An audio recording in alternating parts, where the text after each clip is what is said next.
My name is Sarah Mitchell, and I'm 28 years old. The morning I received my sister Emma's wedding invitation with a handwritten note saying, "Please don't come, Mom says you'll make it awkward." I had no idea this moment would completely destroy our families. Carefully constructed lies. What started as a simple exclusion from a wedding would unravel decades of secrets, expose the real reason why I was always treated like an outsider, and deliver the most satisfying revenge I never saw coming. Before I dive into this wild story of family betrayal and ultimate justice, I want to know, where are you watching from today? If you're ready for a tale that'll make you question everything about family loyalty, smash that like button and hit subscribe because this gets absolutely insane. Trust me, you'll want to stick around for the bombshell revelation that changed everything. Now let me tell you exactly how my family's house of cards came crashing down. Growing up in the Mitchell household, there were two distinct categories of children: Emma the golden child and me the perpetual disappointment. While Emma could do no wrong in our mother Linda's eyes, I was constantly criticized for everything from my career choices to my appearance. Emma became a successful marketing executive, got engaged to David, a wealthy investment banker, and lived in the perfect suburban house our mother always dreamed of. Meanwhile, I was a freelance graphic designer living in a modest apartment, single and, apparently, the family embarrassment. The favoritism wasn't subtle. Birthday parties, Christmas mornings, family photos. Emma was always center stage while I was pushed to the background or forgotten entirely. When Emma announced her engagement, Mom immediately began planning the wedding of the century, spending months discussing venues, dresses, and guest lists. I helped with design work, created save the dates, and even offered to pay for the flowers despite my tight budget. I thought finally, I might be included in something important. The wedding planning consumed our family for 8 months. Every family dinner revolved around Emma's dress fittings, cake tastings, and honeymoon plans. I contributed where I could, designing custom invitations and a beautiful welcome sign for the venue. Emma seemed grateful, and for the first time in years I felt like I belonged. We spent hours together discussing color schemes and layout designs. I even helped her choose between two venues, driving 3 hours to visit locations with her when Mom was too busy. But as the wedding date approached, the conversations became more exclusive. Mom and Emma would have hushed phone calls that stopped when I entered the room. Family group chats were created without me. When I asked about my plus one or what color dress would complement the bridesmaids, I received vague responses or was told we'll figure it out later. The red flags were there, but I chose to ignore them, believing that blood was thicker than water, and that my family would never deliberately exclude me from such an important celebration. The invitation arrived on a Tuesday morning in March. The envelope was addressed to Sarah Mitchell in elegant calligraphy, and for a moment my heart soared. Finally, official confirmation that I was wanted at my sister's wedding. But when I opened the cream-colored cardstock, my world tilted. Tucked behind the formal invitation was a handwritten note in Emma's familiar script. "Sarah, after talking with Mom and David's family, we think it's best if you don't attend.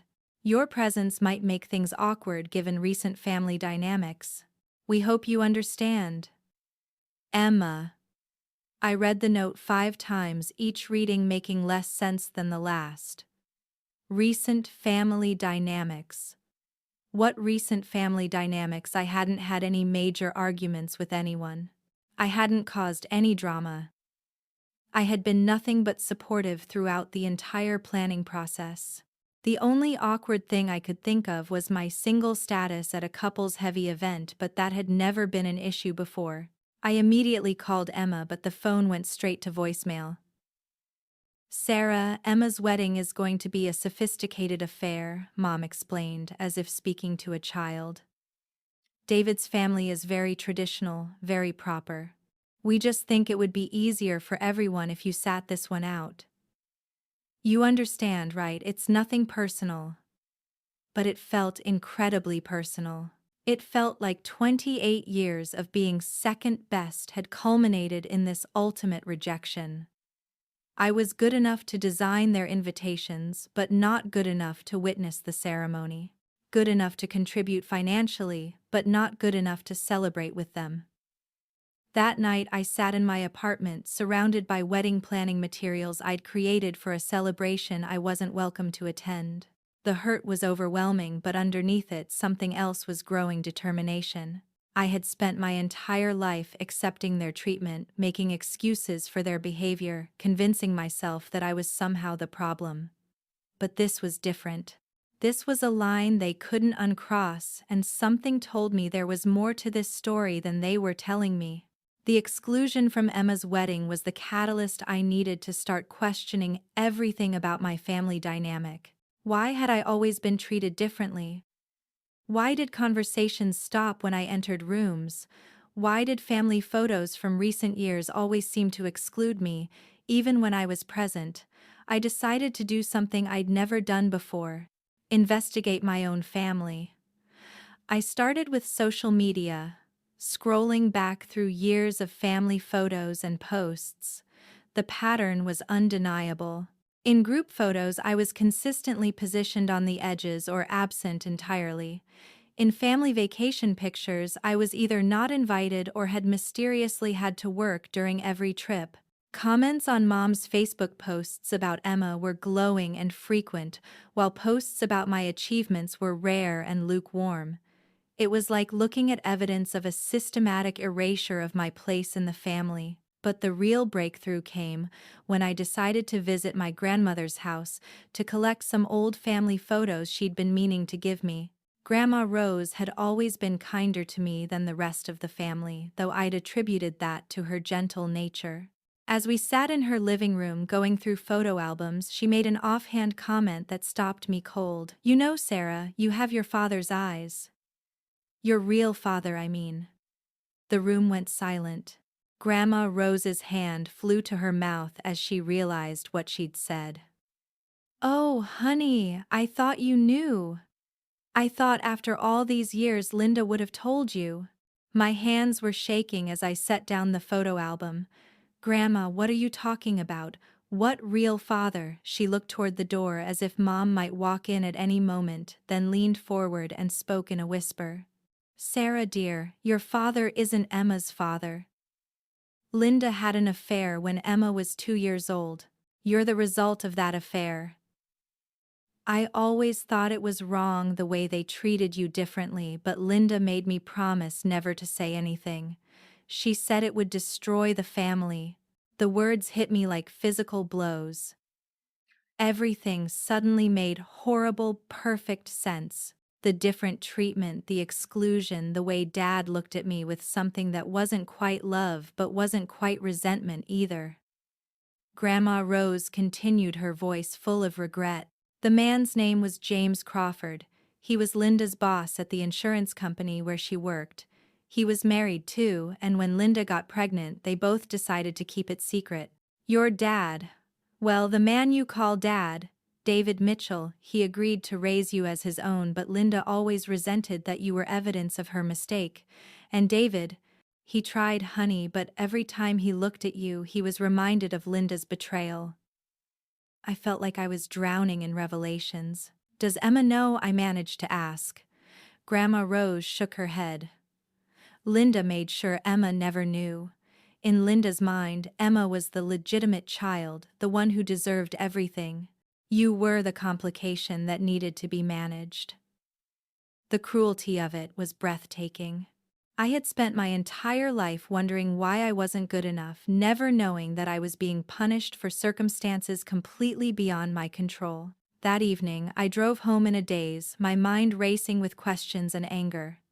I had been living a lie for 28 years. Every birthday where I felt forgotten, every family gathering where I felt excluded, every achievement that went uncelebrated, all of it made sense now. I wasn't crazy, I wasn't being overly sensitive. I was being systematically excluded because I was a living reminder of Mom's infidelity. But then something else occurred to me. If James Crawford was my biological father, I had rights. I had family I'd never met.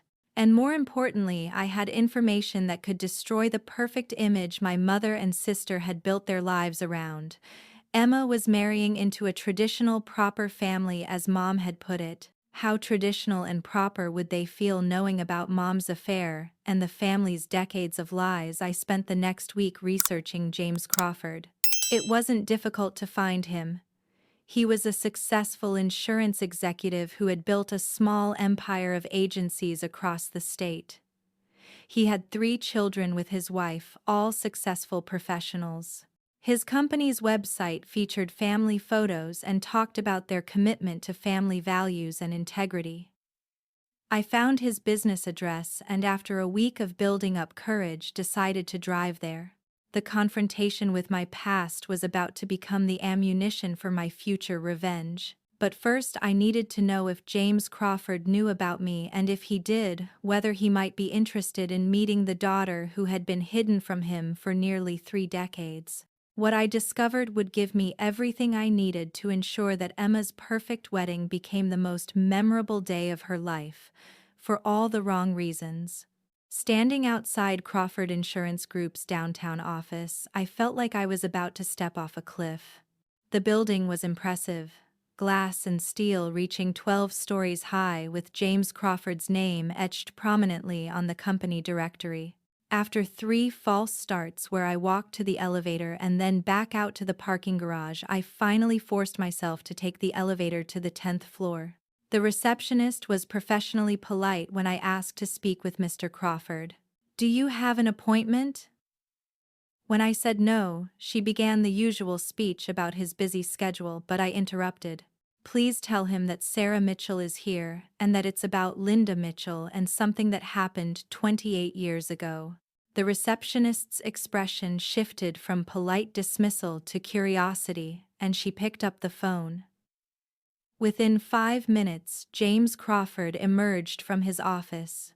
The moment I saw him, there was no doubt about our connection. We had the same green eyes, the same stubborn jawline, even the same way of tilting our head when we were thinking. He was 55, well-dressed, with graying temples and the kind of confident bearing that comes from success. But when he looked at me, his confidence cracked and I saw recognition mixed with something that looked like panic.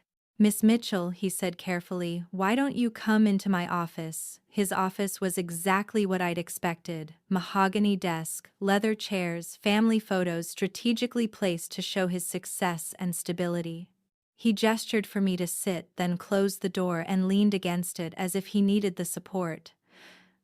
"I've wondered about this day for 28 years, he said quietly. "I've wondered if you even existed, or if she handled things differently." The conversation that followed was simultaneously the most difficult and most validating of my life. James told me that he had wanted to be part of my life, that he had offered to leave his wife and support Linda as a single mother. But Linda had refused, insisting that her marriage to David could survive the affair but not a public scandal. She told me she would handle everything, that the child would be loved and cared for, and that it was better for everyone if I stayed away.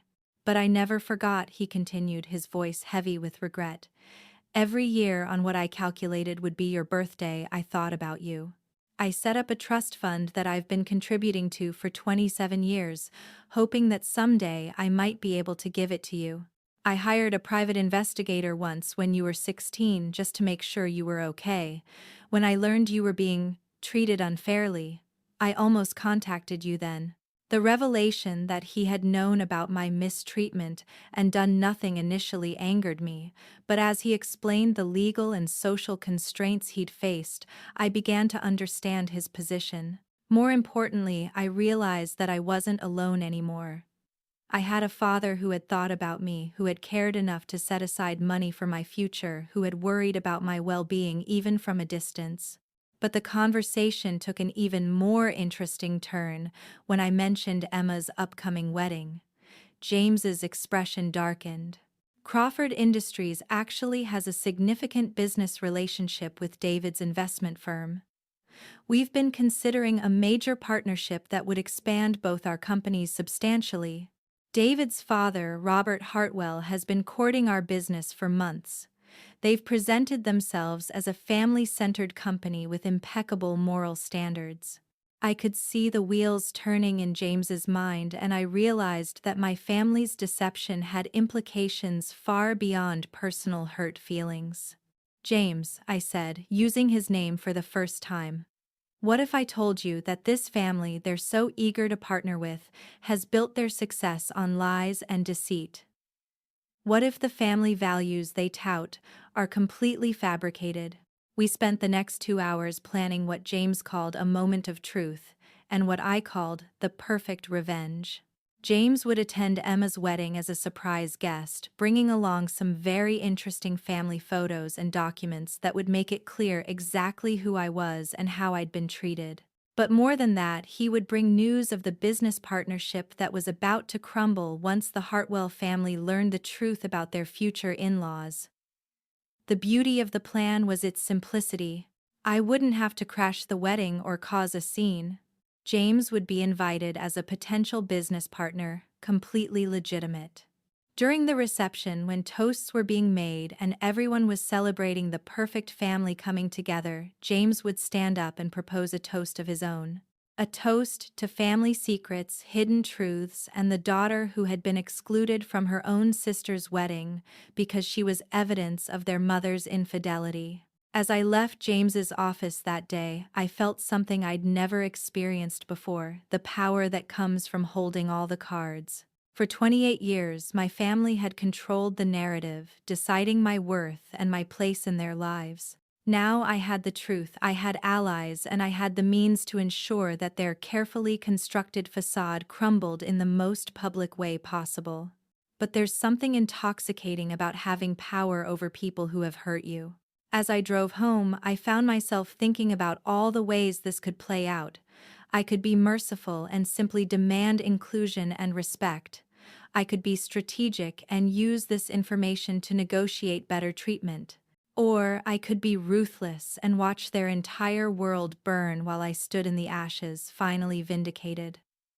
The wedding was still 3 weeks away, which gave James and me time to prepare thoroughly.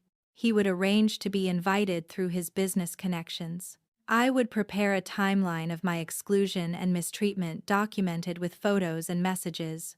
And together, we would give Emma the wedding gift she truly deserved, the complete and total destruction of her perfect day and her perfect image. What my family didn't realize was that by excluding me from the wedding, they had freed me from any obligation to protect their feelings or their reputation. They had taught me that family loyalty was conditional and that love had to be earned through conformity and silence.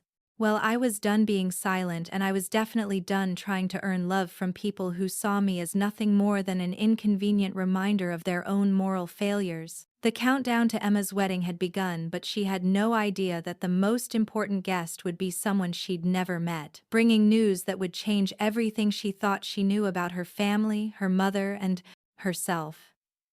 The stage was set for the most spectacular family implosion anyone had ever witnessed, and for once in my life, I would be the one controlling the narrative. Sometimes the best revenge isn't getting mad, it's getting even in a way that reveals the truth and forces everyone to confront the lies they've been living. Emma's wedding was about to become my moment of vindication, and I couldn't wait to watch it all unfold. The 3 weeks between my meeting with James and Emma's wedding were the most emotionally complex of my life. Part of me felt guilty about what we were planning. Emma, despite her role in my exclusion, had been raised with the same lies I had. She genuinely believed she was the only child, the rightful heir to our parents' love and attention. In many ways, she was as much a victim of Mom's deception as I was. But the guilt was overshadowed by something stronger, a burning need for justice and recognition. I had spent 28 years accepting crumbs from the family table, grateful for whatever minimal affection was thrown my way. I had convinced myself that I was the problem, that I needed to try harder, be better, deserve more. The revelation about my true parentage had shattered that narrative completely. I wasn't defective, I was deliberately excluded. James and I met twice more before the wedding to refine our plan. During our second meeting, he brought the trust fund documents he had mentioned, nearly $300,000 accumulated over 27 years of contributions and compound interest. This was always meant to be yours, he said, sliding the papers across his desk. Consider it back payment for all the birthdays and Christmases and graduations I missed. The money was shocking enough, but James had also prepared something else, a complete dossier on our family's deception. He had hired investigators years ago and they had documented everything: Mom's affair, Dad's knowledge and agreement to the cover-up, even financial records showing how Emma's education and wedding were being funded. While my student loans remained my sole responsibility, the evidence was overwhelming and irrefutable. "There's something else you should know," James said during our final meeting. "David's family, the Hartwells, they're not just traditional, they're ruthlessly ambitious and image-conscious. Robert Hartwell is considering a run for state senate, and his entire platform is built around family values and moral leadership. When this comes out, it won't just embarrass your mother and sister, it could destroy the Hartwells' political and business aspirations." The scope of the collateral damage was becoming clear.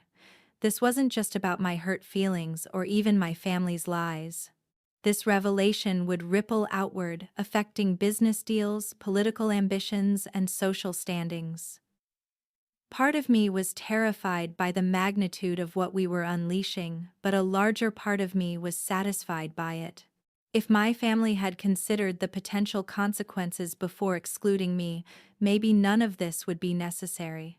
I spent the week before the wedding doing something I'd never done before, taking care of myself without regard for my family's opinions. I got my hair professionally styled, bought a beautiful new dress, not in the wedding colors, obviously, since I wouldn't be there, and started therapy to help process the 28 years of gaslighting I'd endured. My therapist, Dr. Martinez, helped me understand that what I was planning wasn't really revenge, it was truth-telling after decades of enforced silence. "You've been made complicit in your own erasure, Doctor," Martinez explained. "They've trained you to believe that keeping their secrets is more important than your own well-being. What you're planning isn't cruel, it's necessary. Sometimes the truth is uncomfortable, but that doesn't make it wrong to tell." Meanwhile, James was making his own preparations.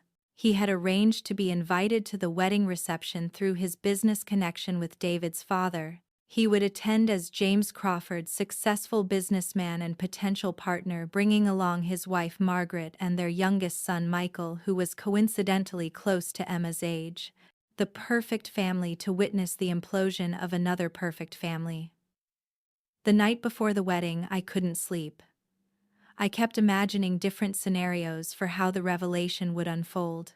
Would Emma faint? Would Mom try to deny everything? Would Dad finally speak up about the burden he'd carried for nearly 3 decades? Would David's family storm out in disgust, or would they stay to watch the complete meltdown of their future in-laws? But more than the drama, I kept thinking about what would happen afterward. Once the truth was out, there would be no going back to the way things were. My relationship with Mom and Emma would be permanently altered. Dad might finally feel free to acknowledge what he'd known all along, or he might resent me even more for destroying the peace he'd maintained through silence. Extended family members would have to choose sides. Some might support me, others might blame me for destroying family unity. I realized that I was prepared for all of it. The worst had already happened. I had been excluded, dismissed, and erased from my own family's most important moments. Whatever came next couldn't be worse than the lifetime of rejection I'd already endured. At least now everyone would know the truth. At least now the playing field would be level. The morning of Emma's wedding, I woke up feeling something I'd never experienced before: anticipation for justice. I wasn't attending the ceremony, but James would be there at the reception, carrying with him the truth that would finally set me free from 28 years of lies and manipulation. By evening, everyone who mattered would know exactly why I had been treated differently, and my family would have to face the consequences of their decades of deception. I spent the day at a spa, getting a massage and facial, treating myself to the kind of self-care I'd never prioritized before. If my family thought I'd be sitting at home crying about missing the wedding, they were wrong. I was preparing to celebrate my own liberation. Emma's wedding was everything Mom had dreamed it would be: elegant, expensive, and designed to impress. The ceremony took place at the prestigious Willowbrook Country Club, with 300 guests, witnessing Emma and David exchange vows in a flower-filled pavilion overlooking the lake. According to James, who texted me updates throughout the day, Emma looked stunning in her designer gown and the ceremony went off without a hitch. But the reception was where our plan would unfold. James arrived with Margaret and Michael, introducing himself to the Hartwell family as the successful businessman interested in expanding their partnership. Robert Hartwell was delighted to meet him, spending the cocktail hour discussing business opportunities and shared values.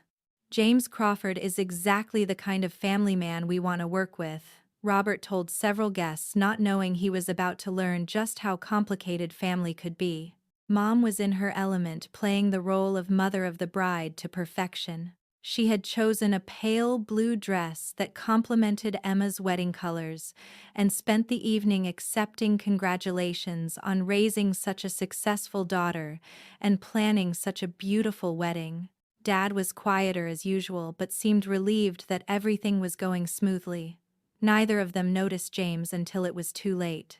The dinner service concluded at 8:30, and the traditional toasts began at 9. David's best man spoke about friendship and loyalty. Emma's maid of honor shared stories about their college adventures. Dad gave a brief emotional speech about watching his daughter grow into a remarkable woman, carefully avoiding any mention of me or the complexities of our family dynamic. Mom followed with a longer toast about the importance of family values and the joy of seeing Emma marry into such a wonderful family.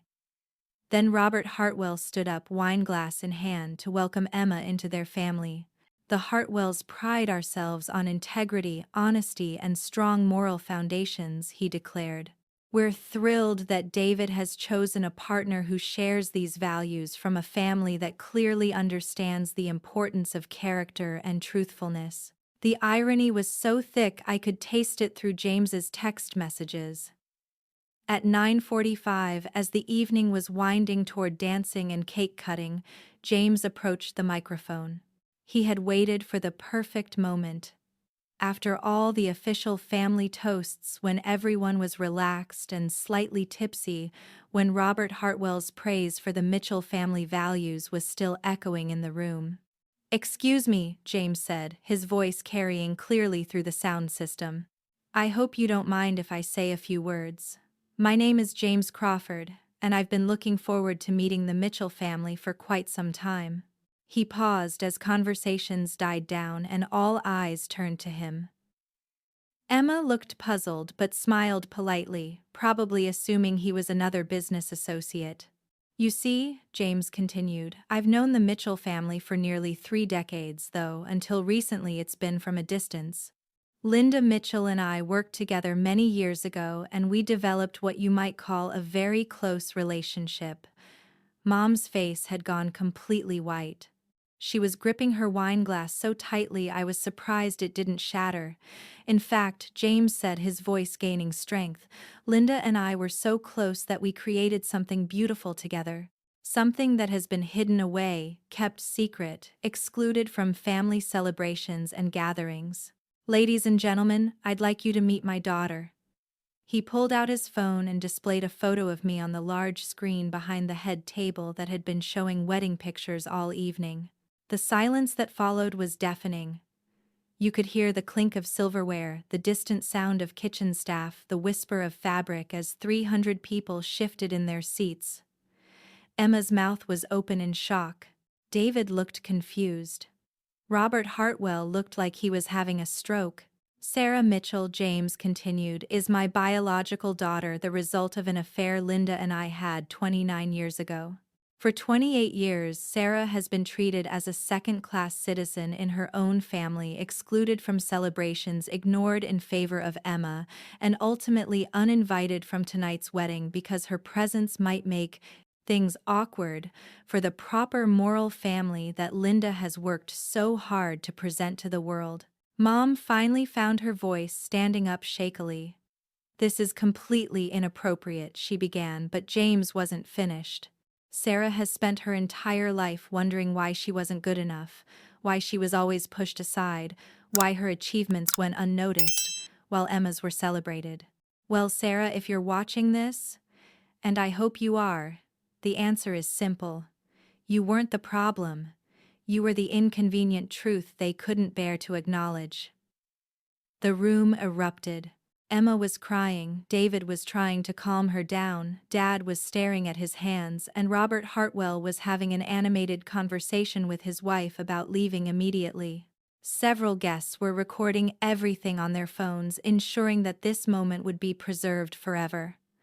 But James wasn't done. "I've prepared a small wedding gift for the happy couple," he announced, pulling out a manila envelope.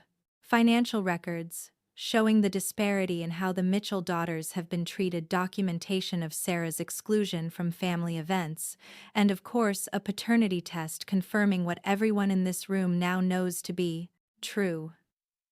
The beautiful wedding reception had become a crime scene of family secrets and moral reckonings. As guests began to leave in uncomfortable clusters, whispering and staring, I sat in my apartment watching James's live updates with a mixture of satisfaction and sadness. Justice was being served, but it was messy and painful and irreversible. The perfect wedding had become the perfect catastrophe, and my family's house of lies had finally collapsed under the weight of the truth they'd hidden for nearly 3 decades. The aftermath of Emma's wedding was swift and devastating for my family, but liberating for me in ways I never could have imagined. Within hours of James's revelation, the video had been shared across social media by wedding guests, turning what should have been a private family moment into a viral sensation. "Number wedding bombshell" and "number family secrets revealed" were trending on Twitter by midnight, with thousands of comments ranging from supportive to critical to downright savage. Emma called me at 3 in the morning, sobbing so hard I could barely understand her words. "How could you do this to me?" she kept repeating. "This was supposed to be the happiest day of my life, and you ruined everything." For the first time in our relationship, I didn't immediately apologize and try to make her feel better. Instead, I let her cry, and then calmly explained exactly what had led to this moment. "You excluded me from your wedding because I would make things awkward," I told her. "You spent our entire lives benefiting from Mom's lies while I was pushed aside and made to feel worthless. I gave you the opportunity to include me, to treat me like family, and you chose not to. This isn't revenge, Emma. This is consequences." The conversation was painful but necessary. Emma had never known about the affair or my true parentage, which meant she had been unconsciously participating in my exclusion without understanding why. Her anger gradually shifted to confusion, and then to a kind of horrified understanding as I explained the pattern of treatment I'd endured our entire lives. Mom, predictably, was furious and refused to speak to me directly. She sent a series of text messages calling me vindictive, selfish, and ungrateful. "I gave you a home and a family when I could have given you up for adoption," she wrote. "This is how you repay me." Her messages revealed everything about how she truly saw me, not as a daughter but as a burden she had grudgingly accepted and now resented. Dad's reaction surprised me most. He called 3 days after the wedding, his voice heavy with exhaustion and relief. "I should have spoken up years ago," he admitted. "I should have insisted that you be treated equally, should have refused to go along with Linda's favoritism. I was weak and I let you suffer for it. I'm sorry, Sarah. I'm so damn sorry." The business fallout was immediate and brutal. Robert Hartwell canceled all discussions with James's company and publicly distanced the Hartwell family from any association with the Mitchells. David's own position at his father's investment firm became precarious as clients questioned whether they wanted to work with someone whose family had such a public scandal. The wedding that was supposed to cement a powerful business alliance had instead destroyed it completely. But the most satisfying development came 2 weeks later when James invited me to lunch with his legitimate family. Margaret and Michael welcomed me with a warmth I'd never experienced from the people who raised me. They had known about me for years. James had told them everything shortly after the affair, and had hoped this day would come. "We've always wanted to meet you," Margaret said, hugging me tightly. James never stopped talking about his daughter who was being kept from him. Michael, who was 26 and worked as a teacher, immediately started making plans for us to get to know each other. "I always wanted a sister," he said with a grin. "And from what Dad told me about your revenge plan, you're definitely a Crawford. We don't back down from fights and we don't let people walk all over us." The trust fund James had established allowed me to quit my unstable freelance work and pursue my real passion, starting a nonprofit organization for young people who had been excluded or mistreated by their families. Second Chances would provide counseling, legal support, and community for teens and young adults who needed to build new families when their biological ones failed them. Emma and I slowly began rebuilding our relationship, though it would never be the same. She had filed for separation from David 6 months after the wedding, not because of the scandal itself, but because of how his family had immediately abandoned her when she needed support most. "I learned something about the people I was marrying into," she told me. "When things got difficult, they ran. You, on the other hand, fought back. I should have been fighting for you all these years instead of accepting the way Mom treated you."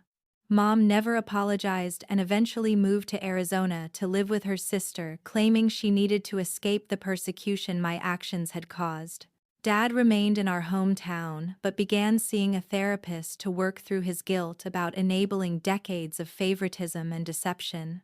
We had dinner once a month.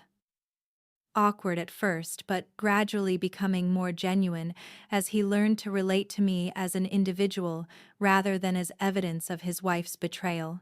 One year after Emma's wedding, James walked me down the aisle at my own wedding to Marcus, a social worker I'd met through my nonprofit. The ceremony was small but filled with people who genuinely loved and supported me. James's family, Emma, Dad, my grandmother, Rose, and friends who had witnessed my transformation from scapegoat to survivor. Looking back now, I realize that being excluded from Emma's wedding was the best thing that ever happened to me. It forced me to stop accepting mistreatment and start demanding the truth. It led me to discover my real father and gain a loving, extended family. Most importantly, it taught me that sometimes the only way to get justice is to stop waiting for other people to do the right thing and start doing it yourself. So here's my question for you. Have you ever had to stand up to family members who treated you unfairly? Have you ever discovered that what you thought was your fault was actually someone else's manipulation? Share your stories in the comments below. I read every single one, and your experiences help other people feel less alone in their struggles.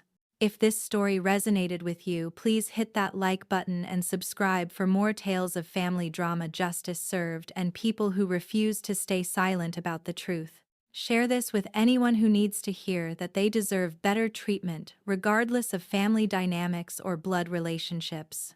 Thank you for watching, and remember, you are worthy of love, respect, and inclusion exactly as you are. Don't let anyone convince you otherwise, and never stop fighting for the truth. Sometimes the best families are the ones we choose for ourselves, and sometimes the greatest gift we can give ourselves is the courage to walk away from people who don't value us. Life is too short to spend it apologizing for existing or trying to earn love that should be freely given. Until next time, keep fighting for your truth, and remember that justice might be delayed, but it's never denied to those brave enough to pursue it.